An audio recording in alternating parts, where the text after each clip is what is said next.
ये जो दोनों अभ्यर्थियों के साथ इस तरह से जो हुआ है, जो एक सिलेक्शन से बिल्कुल जिनको बाहर कर दिया गया है, इसकी जिम्मेदारी कौन लेगा? और अभी तक लगातार ये मांग हो रही है कि परीक्षा को रद्द करके वापस से कंडक्ट कराया जाए, लेकिन सरकार के तरफ से कोई इस पर संज्ञान नहीं लिया जा रहा है। लगातार गिरफ्तारियां हो रही हैं, लगातार ये सबूत मिल रहे हैं कि देश के भीतर पेपर लीक हुआ। अरे अब यह एक नए तरह का जो मामला है कि OMR शीट के जांच में ही गड़बड़ी कर दी गई है। हमने देखा कि उत्तर प्रदेश में भी फटा हुआ OMR शीट था। तो ये जो मसला है, हम इसकी जांच की पहले मांग करते हैं कि एक OMR शीट जो है, हम अब तमाम OMR शीट की कॉपियां भी हम उपलब्ध कराएंगे, और ये जो OMR शीट है इसकी जांच हो और उसके बाद इसमें कार्रवाई भी की जाए कि आखिर इतनी भारी भूल किसी छात्र छात्राओं के साथ, उनके जीवन के साथ खिलवाड़ क्यों किया गया। इस प्रेस कॉन्फ्रेंस में हमारे साथ दोनों कैंडिडेट तनुश्री और डॉली कुमारी के पेरेंट्स मौजूद हैं, उनके गार्जियन मौजूद हैं। वो भी अपनी बात रखेंगे और आपको बताएंगे कि ये दोनों अभ्यर्थी इस दौर में अभी किस मानसिक परिस्थिति से गुजर रहे हैं। ये NTA की लापरवाही, सरकार की लापरवाही, भारी भ्रष्टाचार का खामियाजा छात्रों को उठाना पड़ रहा है।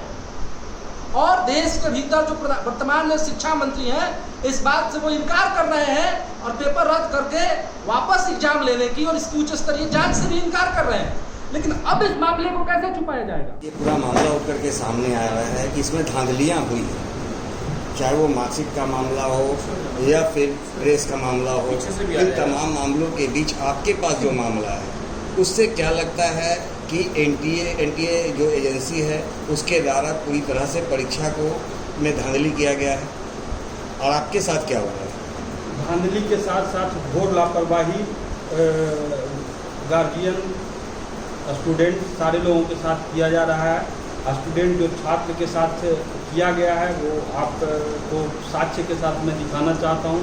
357 मार्क्स उनका रैंक कार्ड में दिया गया, उनका मार्क्स आ रहा है 608 और 357 दिया गया। आप समझ सकते हैं कि ये बच्ची जो है किस दौर से गुजर रही है, जो जिस मार्क्स के साथ पिछले बार जो है अच्छे संस्थान में स्टूडेंट्स का दाखिला मिला था और काफ़ी मेहनत करने के बाद स्टूडेंट इस स्थिति में पहुंचता है कि वो 600, 610, 620 मार्क्स ला सकता है। तो फिर आप समझ सकते हैं इनका। देखिए OMR शीट के साथ जो आंसर की जो कोड के साथ दिया गया, उसमें जो है उनका 608 मार्क्स आंसर की के अनुसार आ रहा है। ये हमारी भतीजी है और ये अभी वर्तमान में काफ़ी डिप्रेशन में है। हालांकि इससे जितना मार्क्स इनका आया है यहाँ पे, तो 720 में 720 भी लाने वाले स्टूडेंट हो गए।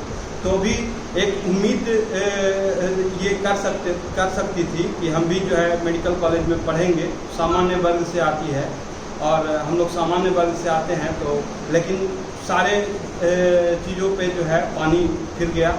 और उसके बाद NTA की ये लापरवाही, आप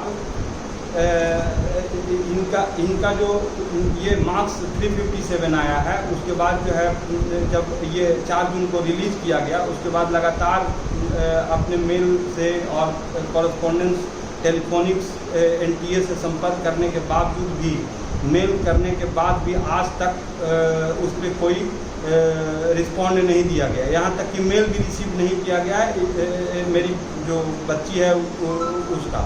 तो समझ सकते हैं कि बच्चे के साथ किस तरह की लापरवाही है। और अभी तक मतलब शासन प्रशासन या और भी जो लोग हैं, जिम्मेदार लोग हैं, यहाँ तक कि मंत्री भी हैं, उनकी भी कोई जो है मतलब उनकी बातों से कोई ये स्पष्ट नहीं होता है कि वो कोई जवाबदेही लेने के लिए तैयार हैं NTA की लापरवाही का। तो अब आप मीडिया बंधुओं से आग्रह है कि इन बातों को जो है अधिक से अधिक उठा के और जो है न्याय दिलवाने का कृपा किया जाए। अब आप क्या चाहते हैं परीक्षा को लेकर के? क्या चाहते हैं? परीक्षा हमारी तो यही मांगे हैं कि परीक्षा को रद्द किया जाए और पुनर्परीक्षा आयोजित की